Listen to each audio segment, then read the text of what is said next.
semuanya, kembali lagi sama aku, Lady Devia Desari. Saat ini, aku sedang menempuh pendidikan di Universitas Swadaya Gunung Jati Cirebon, Fakultas Ekonomi dan Bisnis, jurusan Manajemen. Nah, di video kali ini, kita akan bersama-sama belajar tentang Knowledge Management Culture in Organization, atau Budaya Manajemen Pengetahuan Organisasi. Yang mana video ini akan sangat bermanfaat banget buat teman-teman mahasiswa dan teman-teman lainnya yang sedang mencari pengetahuan ini. Tapi jangan lupa untuk subscribe, like, dan komen di bawah ya. Terima kasih.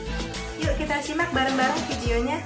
Seperti yang dijelaskan pada gambar, budaya adalah pola semua suasana, material, atau semua perilaku yang sudah diadopsi masyarakat sebagai cara tradisional sebagai pemecahan masalah anggotanya, menurut Moljono 2003. Nah, sudut pandang budaya itu ada apa saja sih? Budaya merupakan produk konteks pasar-pasar di tempat organisasi beroperasi, peraturan yang menekan, dan sebagainya.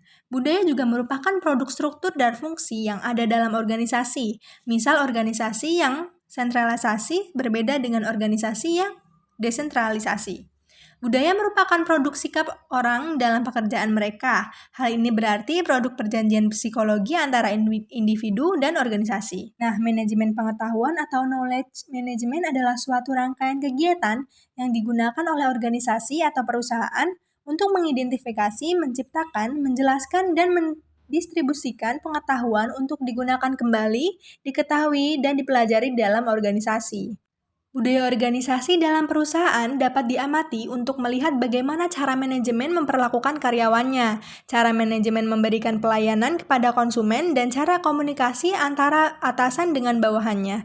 Budaya organisasi ini memiliki fungsi yang dapat mendorong keberhasilan perusahaan. Budaya manajemen pengetahuan organisasi ini mencakup yang pertama, mengkoordinasikan SDM, material, dan keuangan ke arah tercapainya tujuan organisasi yang efektif dan efisien. 2. Menghubungkan organisasi dengan lingkungan luar dan menanggapi kebutuhan masyarakat. 3. Mengembangkan iklim organisasi di mana orang dapat mengejar sasaran perseorangan dan sasaran bersama. 4. Melaksanakan fungsi tertentu yang dapat diterapkan, seperti menentukan sasaran, merencanakan, merakit sumber daya, mengorganisir, melaksanakan, dan mengawasi. 5. Melaksanakan berbagai peran antar pribadi, informasional, dan memutuskan. Contoh budaya organisasi di Netflix. Siapa generasi milenial yang tak tahu Netflix? Industri hiburan yang sukses di ranah dunia maya sejak 1998 ini menyediakan film-film berkualitas yang bisa ditonton secara berlangganan. Contoh budaya ini, perusahaan yang bernilai USD 7 miliar ini memberikan kebebasan bagi karyawan dalam jam kerja yang fleksibel. Netflix tidak terlalu memusingkan berapa jam kerja karyawan, tetapi seberapa besar produktivitas karyawan. Contoh budaya organisasi yang diterapkan Netflix adalah memberikan penghargaan kepada karyawan berprestasi. Gimana? Menarik sekali, bukan? Kemudian ada manajemen pengetahuan berpusat pada manusia. Manusia sebagai individu mempunyai perilaku individu dalam organisasi membawa ke suatu tatanan, kemampuan, kepercayaan pribadi, pengharap, kebutuhan, dan pengalaman masa lalunya. Perilaku individu dalam organisasi menawarkan tantangan dan kesempatan bagi manajer membantu dan memperbaiki kualitas hidup dengan menunjukkan manajer bagaimana memberi kuasa orang-orangnya merancang melakukan perubahan dalam organisasi. Pengetahuan sebagian besar berada dalam kepala manusia dalam bentuk tacit knowledge, bukan di sistem informasi yang canggih. Salah satu pendekatan yang berpusat pada manusia dengan penumbuhan budaya kondusif terhadap berjalannya proses dalam manajemen pengetahuan. Tadi disebutkan tacit knowledge.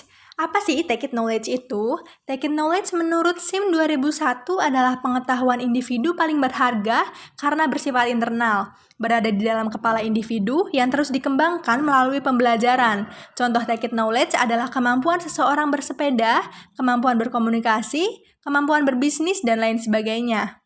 Yang mana kemampuan berkomunikasi dan kemampuan berbisnis sangat penting dalam suatu perusahaan.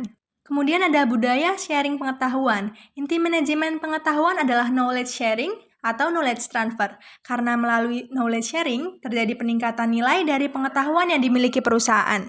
Seseorang yang melakukan knowledge sharing tidak akan kehabisan pengetahuan yang dimilikinya, tetapi justru melipat gandakan nilai dari pengetahuan bila sudah dimiliki dapat dimanfaatkan banyak orang.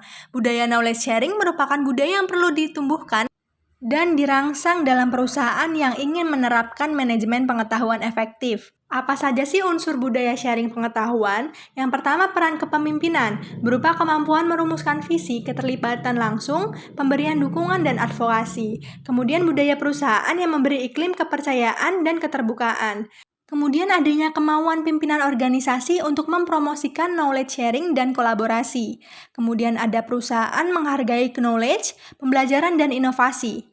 Kemudian yang terakhir, kemampuan organisasi dalam mengeksekusi proses transformasi dengan mulus dan efektif, menurut Tobing 2007.